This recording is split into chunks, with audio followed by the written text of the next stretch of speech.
И така, здравейте хора в поредното видео, в което ще си говорим за майсторски подходи за започване на разговор. Едно от, може би, най-трудните неща на много търговци, защото те си казват, добре сега, как да започна разговор, така че той да продължи по естествен и непринуден начин. Как да направя така, че още в първите няколко секунди да спечеля доверието на клиента, вместо той да ме отхвърли, да ми откаже или да ме отреже директно. Това е огромна грешка, която много хора правят, просто защото не знаят как да започват разговора. И тази грешка е, че те го започват като продавачи.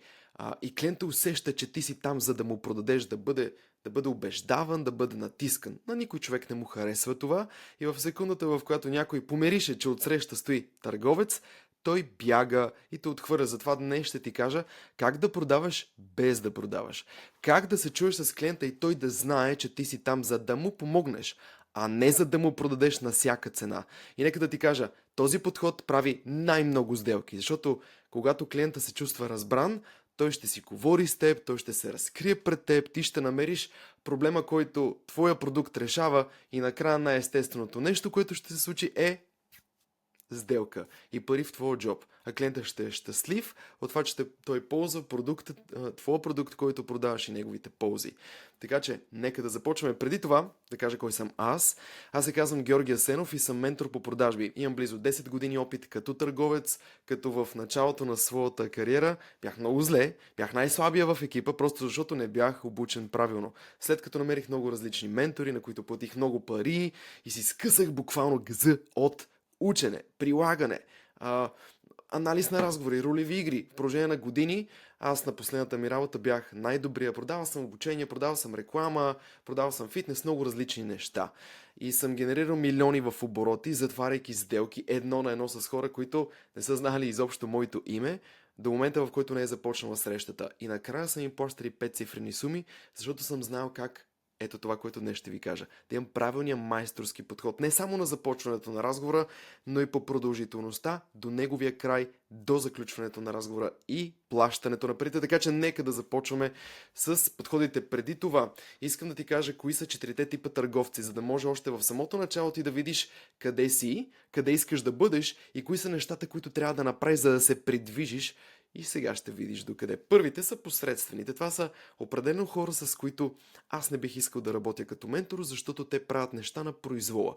Пуснали са се по течението, стискат палци да им върже, не се обучават, разбира се, и си казват, аз просто трябва да минавам през хората като през числа. Следващия по един и същи заучен начин. Клиентите ти не се чувстват разбрани и никой един от твоите клиенти не иска да си има работа с посредствен търговец. Така че техните резултати винаги си остават посредствени. Аз бях такъв в началото. Всезнайковците. Защо всезнайковците никога не успяват? Защото те се кичат със своите медали от миналото, предпочитат да се бият в гърдите с минали постижения, може би им се е получавало, може и да са били и дори най-добрите във фирмата в даден момент. Но те толкова много разчитат на своето его и то толкова много управлява техния живот, че вместо да си кажат какво мога да науча днес, те си казват, чакай малко да се покажа колко много вече знам. А ако една чаша е пълна, ти няма какво да налееш. А има много в света на продажбите какво да налееш, защото продажбите с какво са свързани? Не с твоя продукт или услуга. Това е логична информация, всеки може да я научи. Свързани са с хора, човешка психология, една дълбока дупка, която цял живот не можеш да разкриеш. Така че хората, които си казват, аз всичко знам, всичко мога, те изпускат моменти, в които да надградят себе си и те никога няма как да стигнат до ниво на майсторство.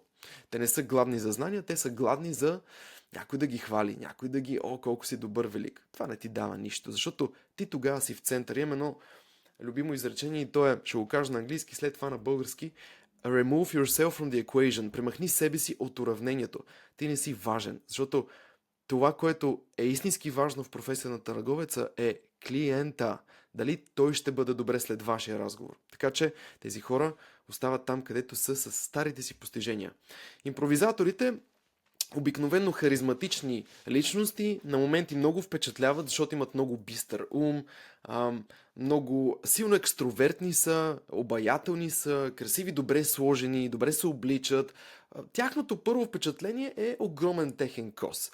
Те са го отработили много добре, нямат проблем да се запознават с хора, да са центъра на вниманието, са много забавни. Проблемът при тях е, че те не се обучават.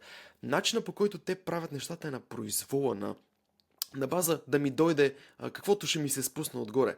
И на моменти това работи, на моменти обаче не работи. Те имат непостоянни резултати. Ту са добре, ту не са добре. Нямат постоянство.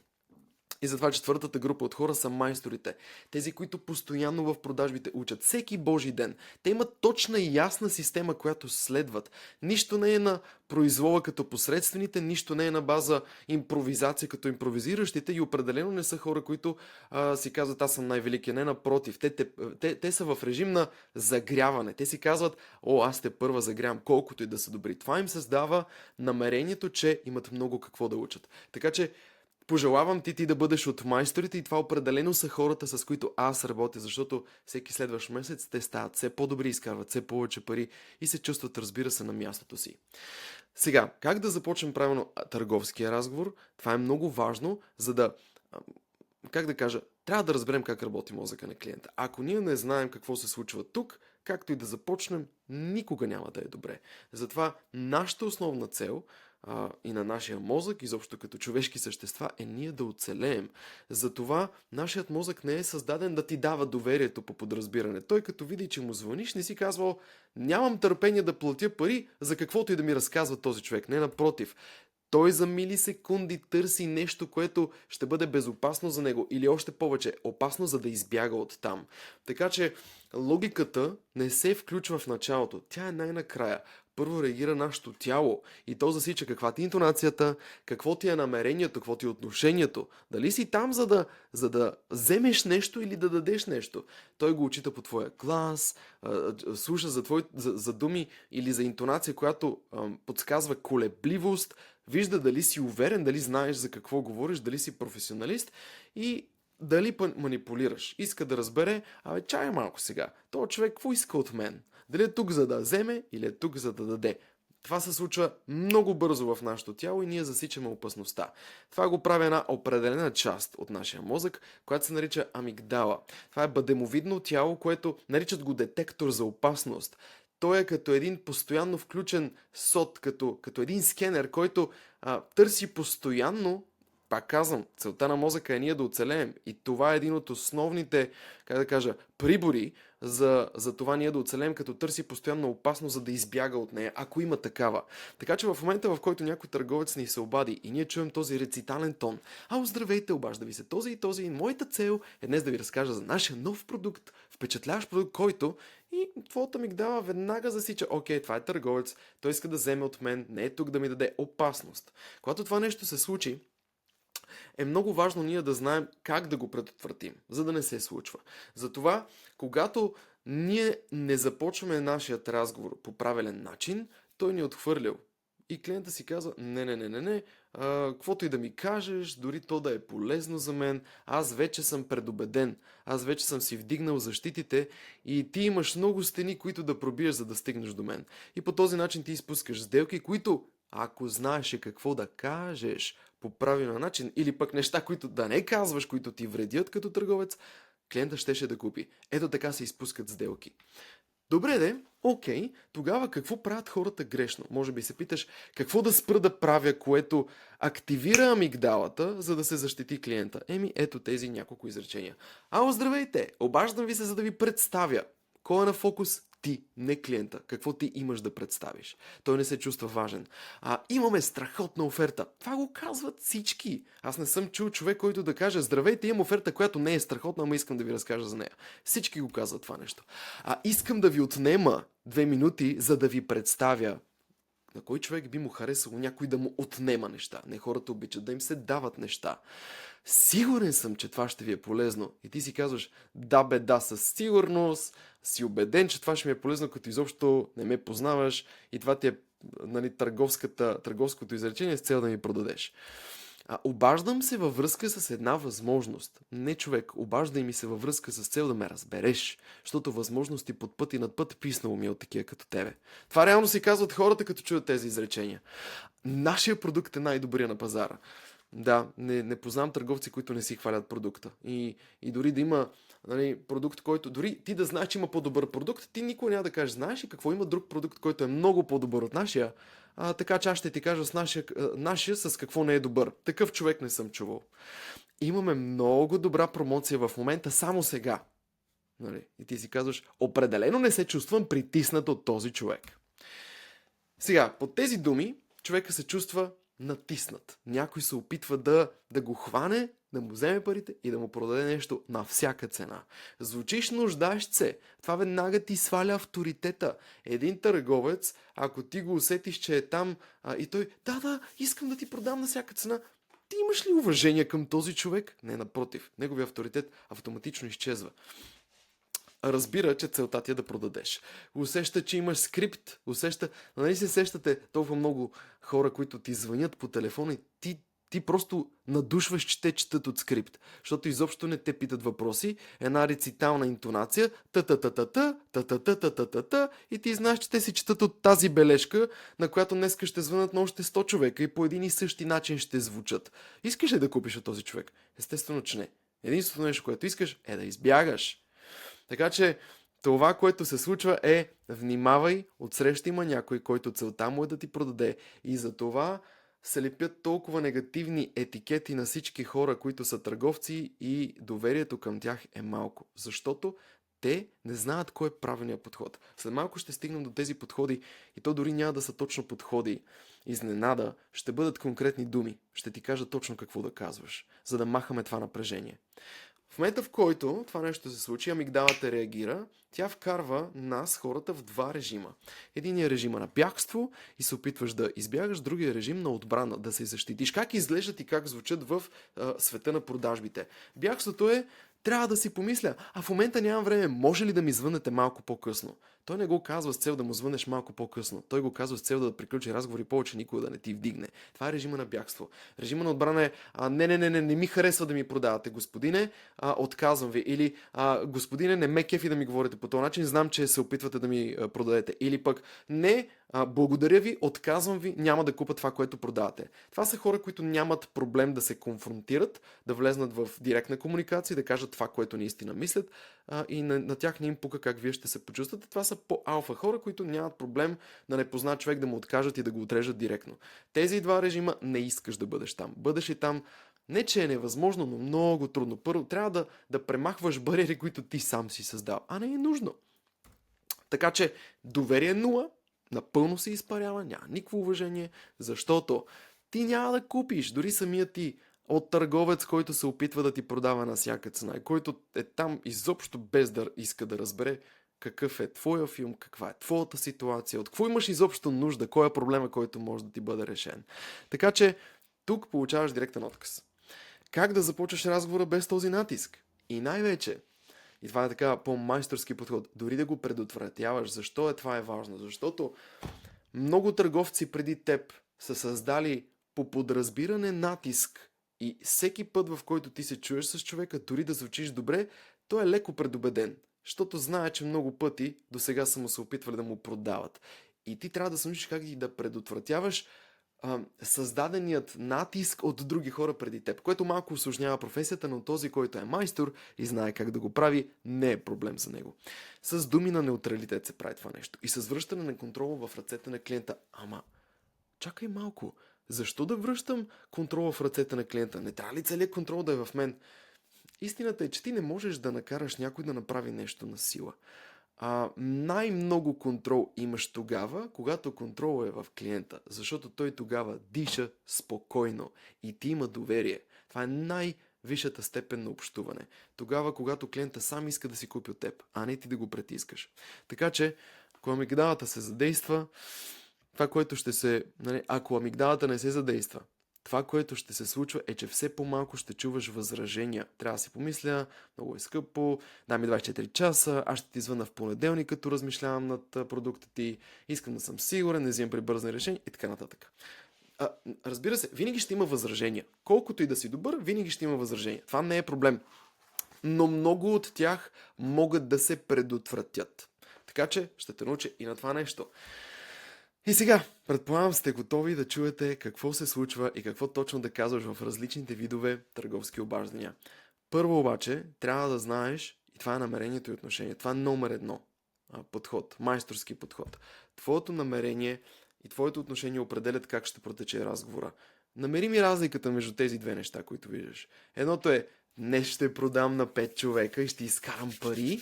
Другото е, днес ще се опитам да се поставя в обувките на 5 човека, за да разбера има ли проблем, който моя продукт решава. Има ли такова нещо? Разликата е огромна, 180 градусова разлика. Едното е аз съм там за да взема, другото е аз съм там за да дам.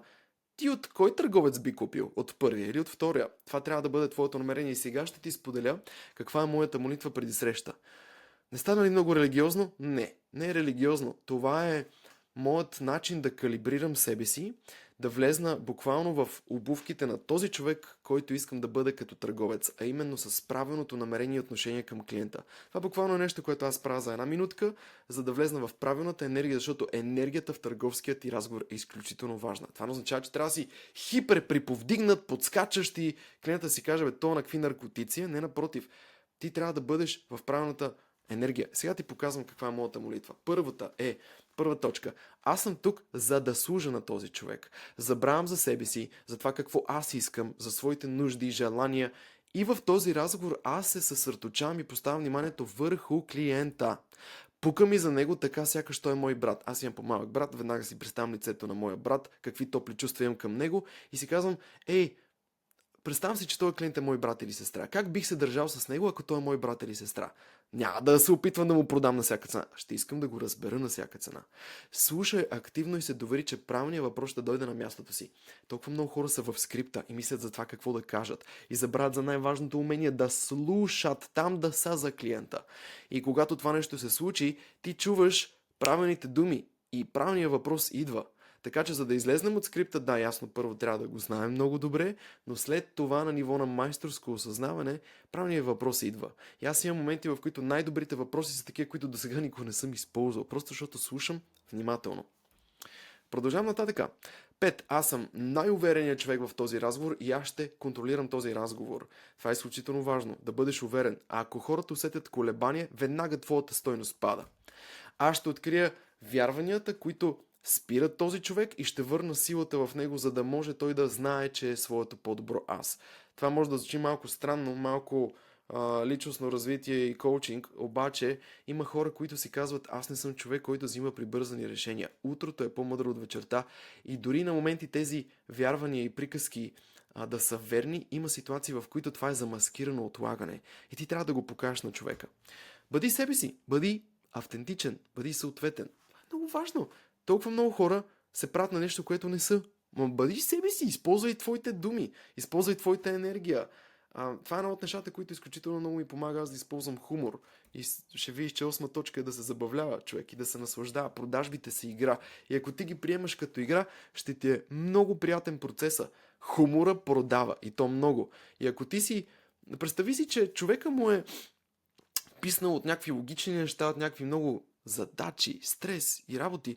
И той просто има нужда някой ведър човек да си поговори с него. Ведър професионалист, нали? Не някакъв клоун там да се хилиш през 5 минути напротив, но да го правиш автентично, да го правиш истински.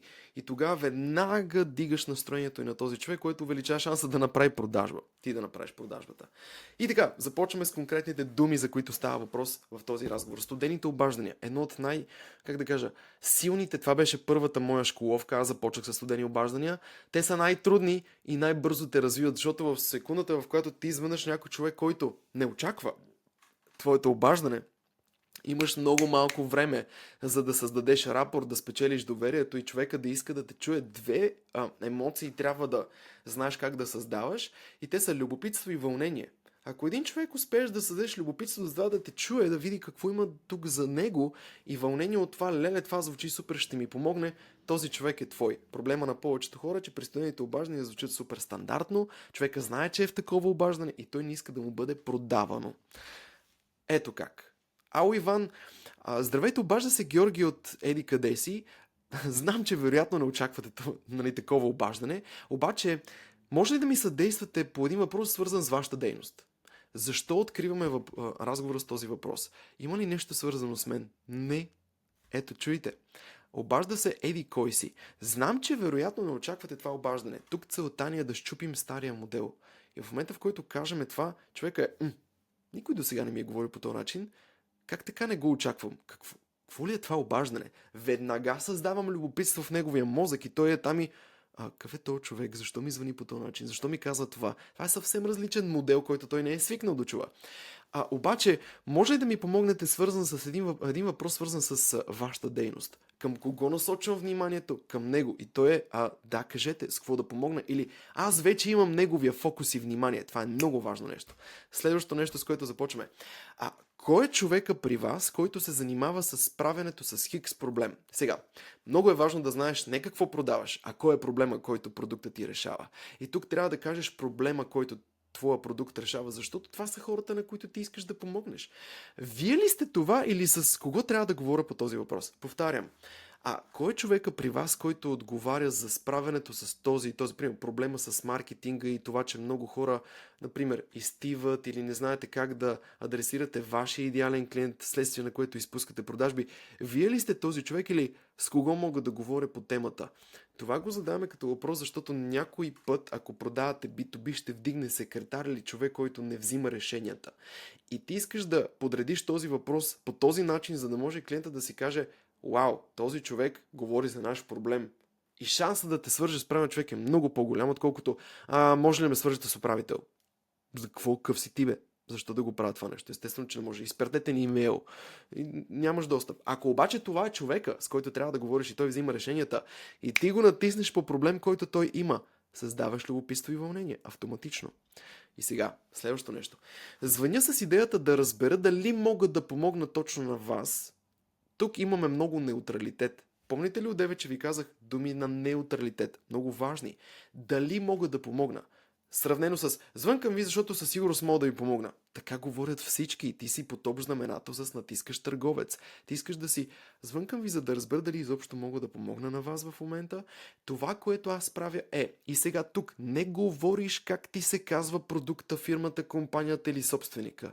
Говориш за ползата, защото ти не продаваш продукта си, а реалния резултат от него, който е проблема, който решаваш или новото нещо, което искаш да дадеш на този човек. Така че казваш следното. Звъним ви с идеята да разбера дали мога да ви съдействам с нещо. Това, което аз правя, помагам на фирми като вашата, които имат този и този проблем, да се справят чрез този и този и този начин. Това важна за тема ли е за вас? Това приоритетна тема ли е за вас или имате ли всъщност нещо против да ви обърна внимание за няколко минути? Имате ли нещо против да поговорим по темата? Прекъсвам ли нещо важно, за да знам дали мога в момента да направим разговор относно това? И бум, веднага ти поставяш човека, той да е важен, той да е на пиедестала. И кажи ми как човек ще те отреже тук. Да, ако бърза или има някакви ситуации, в които той няма да може да говори сега, но ще си останал в неговия ум, като този е различен. Използвай тези неща в твоите студени обаждания. Работят като магия. Следващите са така наречените изходящи контакти. Това са хора, които знаят кой си ти, твоя бизнес или твоя продукт, или познават твоята фирма. И по някакъв начин те са се свързали с теб. Те са хора, които вдигат ръка, пишат коментар или по някакъв начин дава знак, че са запознати. Това не означава, че те са готови да купят, но те са до някъде запознати с твоя продукт и имат интерес. Ето как започва разговора. Здравейте, обажда се Иван Иванов от тази фирма. Виждам, че сте реагирали на рекламата. Или виждам, че сте си оставили контактите относно този пост или еди кое си. Виждам, че сте написали коментар под поста ми във връзка с. Виждам, че сте проявили интерес относно. Няма значение. Каквато е ситуацията, това използваш, за да може човека веднага да се сети. Да, сещам се къде си оставих контактите. Реших да ви се обадя, тъй като имам малко време между разговорите си, просто за да ви обърна малко по-лично внимание относно това. Тук не казвате това, относно нещото, продукта или това, върху което той е коментирал. Подходящо ли е за кратък разговор? Имате ли нещо против да ви обърна внимание? Не, разбира се. И разговора започва съвсем естествено, оттам нататък са следващите стъпки. По-късно ще ти разкажа за тях. Така, Изходящите. Продължаваме. Обаче има много хора, които са изстинали. Не си знаел как да им звъннеш и е минал седмица, 2-3 месеца, или 3 месеца, или 4 месеца. Това не означава, че тези хора не могат да ти станат клиенти. Да, означава, че може и да са те забравили. Но ето какво трябва да кажеш, за да не се притесняваш, ако е минало малко повече време или не си имал достатъчно време и капацитет да им обърнеш внимание на всички. Ето това казваш. Здравейте, обаждам се Иван Иванов от Еди къде си. Виждам, че преди 2 месеца сте оставили вашите контакти относно. И тук трябва да си много конкретен, защото този човек са му се случили 1000 неща от тогава, даже повече, и той може да те е забравил. Затова ти казваш, под този пост или в тази реклама, в която ставаше въпрос за много конкретно трябва да бъдеш, за да може човека много... Да, сетих се, мина време, но се сетих. И реших да ви се обадя, защото съм доста ангажиран. Простете, че е минало толкова много време, но видях, че сме ви пропуснали и, нали знаете, по-добре късно, отколкото никога. Надявам се, не се сърдите, че чак сега звъним. И исках да разбера дали все още... Ето какво съм писал. Тъй като има малко време между срещите си, за да видя дали мога да помогна относно това. Между другото, намерили ли сте решение на вашия проблем или все още ви е важна тази тема? Това го казваме с много учтивост и уважение, защото не искам отговор. Ама аз ви извъннах преди 2 месеца. А тук директно насочваме разговора с този правилен въпрос. Да, все още ми е важно и разговорът тръгва естествено. Следващите са така наречените inbound контакти, входящи контакти. Това са контакти, които след вебинар, след реклама или по някакъв начин са се записали за разговор в конкретен ден и час. Това са хора, които са в календара ти, ако ти правиш такъв тип high ticket sales или няма значение какви са продажбите.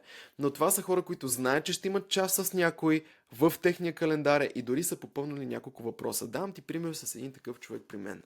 Стратегически разговор с Георги Асенов от преди време.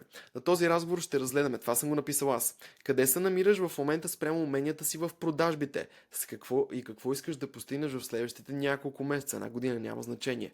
Ще ти помогна да видиш ясно как можеш да увеличиш доходите си поне 3 пъти. Вижте за какво говоря. Не за моят продукт, а за ползата за него. Значи той ще прави повече продажби по 3 поне, като надградиш конкретни умения във воденето ти на търговски разговори. Имам телефона на човека и съм му задал няколко въпроса, които той е отговорил в тази форма преди това. С какво се занимаваш и какво продаваш? Холистичен терапевт съм. Продавам обучение и терапевтични програми. Аз вече имам информация за този човек. От колко продажбени срещи правиш на седмица? Това е много важен въпрос, за да мога аз да разбера този човек занимава ли се сериозно, в началото ли е и как мога да му помогна. Между 20 и 30 е различно. Окей, с какво би искал да ти помогна да подобриш? Всичко. Това помага ли ми или не ми помага? Разбира се, че не ми помага. Прекалено общ отговор е. И в началото аз бих започнал ето по този начин. Здравейте, виждаме ли се, чуваме ли се, нали, разговорите са или по Zoom, или по Viber, или по Google Meet, или някъде, няма значение. А доколкото виждам, изглежда, че сте се записали, нали, може да си говорим изглежда, че си се записал за разговор, за да подобриш някои неща в продажбите си, така че да правиш повече сделки от срещите, които имаш. Нали така? Сега, защо казвам някои, а не всички? Човека ми е казал, всичко искам да подобря. Ако аз започна и кажа, виждам, че искаш да подобриш абсолютно всичко в разговорите си, аз карам човека да се чувства уязвим, защото човек, който има да подобри всичко, не е добър в нищо. И не искам той да каже, не чак всичко, искам да подобря само някои неща. Тогава той вдига своите бариери. И аз не искам, особено в началото, когато нямам никакъв рапор с човека, той да се чувства уязвим. Затова аз леко ще подценя това. Ще кажа, виждам, че искаш да подобриш някои неща, за да може той да каже, някои, даже всичко. Когато човек сам го казва за себе си, окей. Когато аз се опитвам да го накарам да се чувства уязвим, не е добре, защото тогава шанса да предизвикам защитна реакция е голям. Така, какво се случва на тези разговори? Естествено, няма да минам през целия процес. Това го правя в моите програми. Накрая ще ти разкажа малко повече. Ако за теб би било важно да станеш добър в продажбите, още по-добър и да печелиш сделки, които може би изпускаш. Но сега искам да ти кажа каква е моята цел, за да стигна до болката. Болката продава. Целта е, искам да правя повече продажби от повече разговори. Когато човек иска нещо, това означава, че той го няма. Де факто там е неговата липса. И през правилни въпроси от тази липса аз ще намеря къде е проблема в неговите разговори. И как той се чувства от това. Какво реално как му влияе, как му се отразява в живота като търговец. Така че това е целта на тези входящи срещи.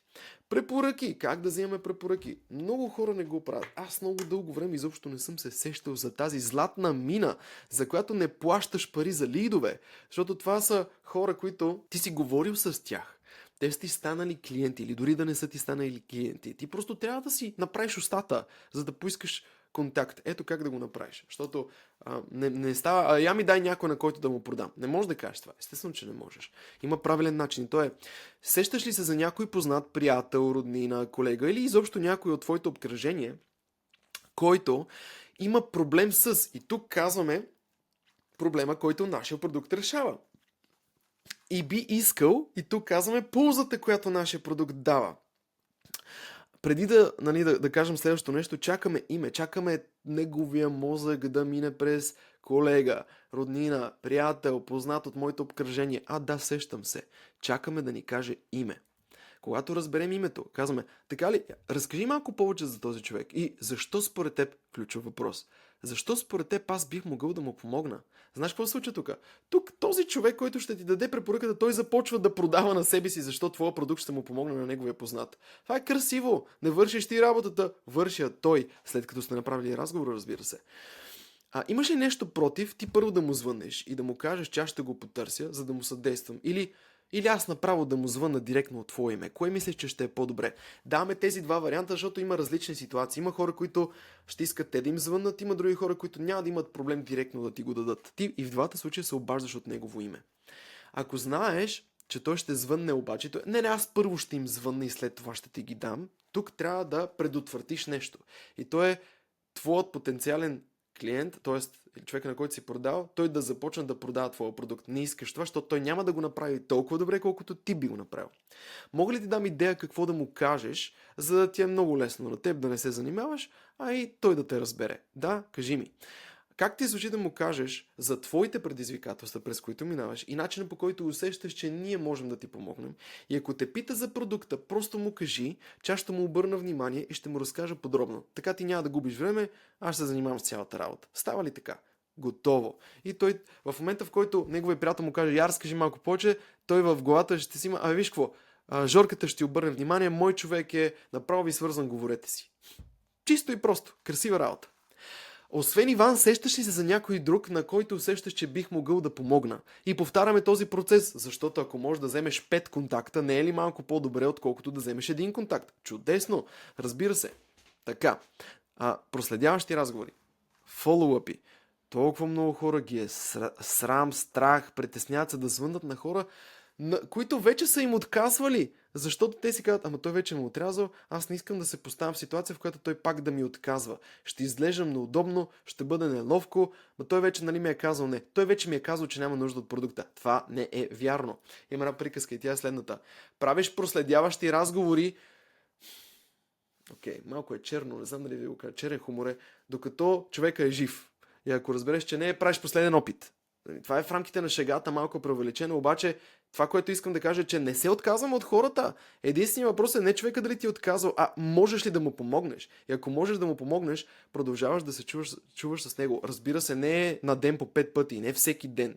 Трябва да бъде адекватно, но през определен период от време, ако ти знаеш, че твой продукт ще реши проблем на този клиент, не се отказваш от него. Не се отказваме от хората. Продължаваме да се грижим за тях, грижим. В един момент искаме той да си каже, този човек толкова добре издържи с мен, аз просто ще му дам пари. Искам този продукт. Няма такова отношение. Много малко хора в България истински се стараят. Това е, което искам да ти кажа. Така че трябва да проследяваш разговорите си. Така. Ванка, здрасти. Ето какво да кажеш. Ангел, ти се обажда от тази фирма. Сетих се за теб и реших да те чуя за нещо конкретно, за което говорихме на последния разговор. Имаш ли минутка? Не продаваме. Сетих се за нещо конкретно от последния. Мога ли да ти обърна внимание? Имаш ли нещо против? Какво е това нещо? Помниш ли тези две емоции? Любопитство, вълнение. Да, кажи за какво става въпрос. Помня, че говорихме преди няколко седмици или месеца относно възможността да получиш помощ за подобряване на маркетинговите ти стратегии, за да привличаш повече клиенти. Така ли беше? Да, така беше. Говорим за кого? За клиента. Не говорим нищо за нас. Сега, това обаждане е просто, ето тук ключовото нещо, да си обновя информацията за теб. в моята система, просто за да съм наясно с твоята ситуация. Имаш ли нещо против да те питам няколко неща, просто да си обновя нещата и да съм наясно какво се случва с тебе, за да държат в течение себе си относно твоята ситуация. Кой е важният? Клиента. И сега, ти не го лъж за това. Наистина си въведи информация за него. Много е важно, ако си професионален майстор, търговец, да си записваш неща за клиентите. По този начин ти не трябва да помниш всичко, а да си пишеш, да си водиш данни в CRM система, в най-малкото в Google таблица, ако трябва на лист с химикал, все тая, но ти трябва да пазиш информация за хората, за да може следващия път, като му звъннеш, този човек да знае, че ти го помниш, че ти си им поинтересува малко за него. Сега, повтарям, това обаждане е просто за да си обновя информацията за теб в моята система и да не пропусна нещо важно, което ти се е случило. Имам няколко въпроса. Имаш ли 2 минутки просто за да съм наясно какво се случва с тебе? Така че, продължаваме. Връщайки се към нещата, които съм си записал за теб от миналия път или от миналите пъти, когато говорихме, ти тогава ми спомена, че тук влизаме в болката. Има моменти с малко продажби, което води до слаби обороти и че на моменти това те изтощава и може би те притеснява относно плащането на заплатите на твоите служители. Така ли беше? Правилно ли съм за... Да, правилно съм запомнил. И тук човек си казва, то човек помни всичко, колко супер специален се чувствам. Ти намери ли решение на този казус или все още търсиш? Все още търся. Той си призна, че има болка. И разговорът тръгва естествено. Също така каза, че причината да търсиш подобрение с маркетинга е защото ти гонеше 5000 евро на месец. Това беше твоята цел. Все още ли е важна цел за тебе това? Да, все още е важна цел. Разбирам, окей. Бум. Дай малко яснота аз да разбера. Още ли имаш моменти без продажби и усещане, че се губиш в процеса и усещане, че ти правиш всичко и това ти взима време? Или какво ти прави впечатление напоследък, защото мина някакво време от нашия разговор, просто за да те разбера. Бум! И вие сте в разговора. Колко често го усещаш това? И от тук нататък вече другите въпроси, с които навлизаме в болка. Но това е много, много силно, защото ние не сме предизвикали усещане, че ще му продаваме, а ще го разберем. Така, сега, това са 5 подхода или 5 различни видове разговори, търговски разговори, които имаш, но сега искам да ти дам още нещо. И това са 5 изречения, които махат цялото търговско напрежение и натиск и превръщат разговора в естествен такъв, в който човека ще се чувства разбран. Честито за бонуса. Първото е, виж, не съм сигурен, че мога да помогна все още, защото, знаеш, при всеки е индивидуална ситуацията. Дай ми малко повече, за да разбера дали изобщо с нещо мога да помогна. Бум, и тръгваме нататък в разговора. Или, как ти влияе лично на теб това? Това е много директен въпрос и затова завършваме с окей ли си, че те питам така директно? В момента, в който попитаме този въпрос, човека се чувства уважен. И никой няма да ти каже, не съм окей, че ме питаш така директно. Просто повечето хора ще ти кажат, да, няма проблем, защото те се чувстват разбрани, те се чувстват, че може би си бил прекалено директен, но все пак го разбираш и ги уважаваш. Така че шанса човек да ти отговори на първата част на въпроса е много по-голяма, когато има втората част на въпроса. Извинявай за въпроса, но като го кажеш това нещо и след това зададеш въпроса, ти се подготвяш, че ще питаш нещо директно и човека той се извинява, окей, има право да ме пита. Надявам се да не прозвуча нетактичен, но ето това е подобен вариант с други думи. Или задаваш директни въпрос и накрая, ако нямаш нищо против, че те питам, разбира се. Не, нямам нищо против. Във всичките тези ситуации човека се чувства уважен, оценен, чут и че ти наистина искаш да го разбереш и не искаш да му навлияш прекалено в личното пространство, но същевременно искаш да разбереш какво се случва. Защото само когато разбереш какво се случва наистина, ти имаш лостове, с които накрая да реализираш продажбата, решавайки негов проблем.